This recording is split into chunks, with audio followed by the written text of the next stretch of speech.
Did you ever open Corel VideoStudio and feel like you were stepping into your favorite workspace, familiar, robust, reliable? Well, you're not alone. For nearly 2 decades, VideoStudio carved out a niche for hobbyists and semi-pros wanting fast, no-nonsense video editing. But here's the shock. After years of steady annual updates, Corel abruptly stopped releasing new versions after 2022. Now, why would a software giant pull the plug on such a popular tool? Let me walk you through the setup. The video editing landscape transformed dramatically. With the rise of GPU accelerated editing and AI driven effects, competition from tools like DaVinci Resolve and Adobe Premiere Pro intensified. Corel, perhaps sensing its architecture lagged behind, especially in areas like multicam editing and real time rendering, made a decision that's left users reeling. Now, you might be thinking, couldn't Corel just patch things up? That's where the conflict comes in. Maintaining legacy code while chasing cutting edge features is like trying to retrofit a bicycle for the Indy 500. Eventually, the cost and complexity just don't add up. So, the company's official line cites strategic realignment, a classic case of prioritizing resources somewhere else, maybe in graphics or business software where returns are higher. But for devoted users, this feels like an abrupt breakup. And trust me, the online forums exploded with questions, complaints, and a little bit of nostalgia. So, what does this mean for you, the video creator who's invested years mastering Video Studio?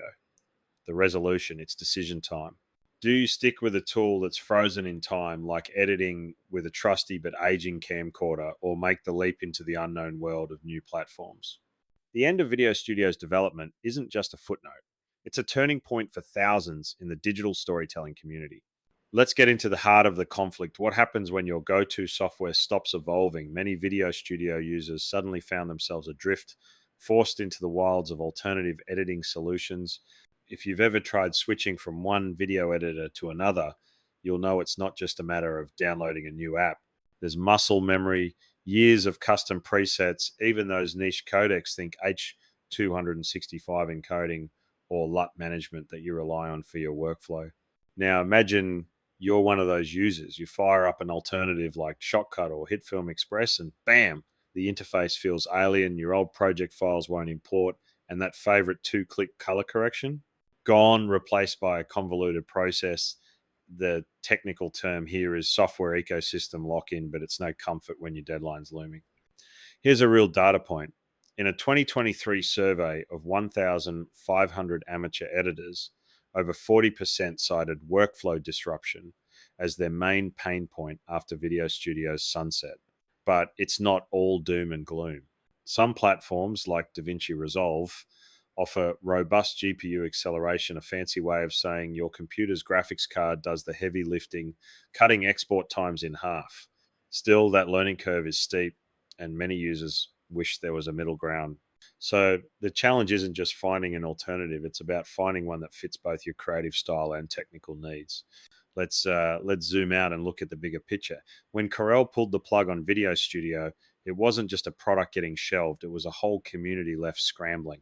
Forums, Reddit threads, user groups, they all lit up with debates, recommendations, and a sense of shared loss. Why does this matter? Because at its core, creative software is about more than features. It's about the people behind the projects and the networks they build. Now, you might ask, is this a cautionary tale for all creatives? Absolutely. Relying on a single proprietary tool can leave you vulnerable. It's a bit like building your dream house on rented land. If the landlord changes the rules, you might have to start over. The technical buzzword here is software sustainability, and it's something every editor should think about. Open source options like Kdenlive or Blender Video Sequence Editor are gaining traction because their communities help keep them alive even when companies move on. So what's the resolution here? Adaptability. The most resilient creators are those who stay nimble, willing to learn new tools, back up their projects in universal formats, and support software ecosystems that value user input. Let me leave you with this. The end of Corel Video Studio isn't just a story of obsolescence. It's a reminder that in the fast evolving world of digital creativity, flexibility is the ultimate asset.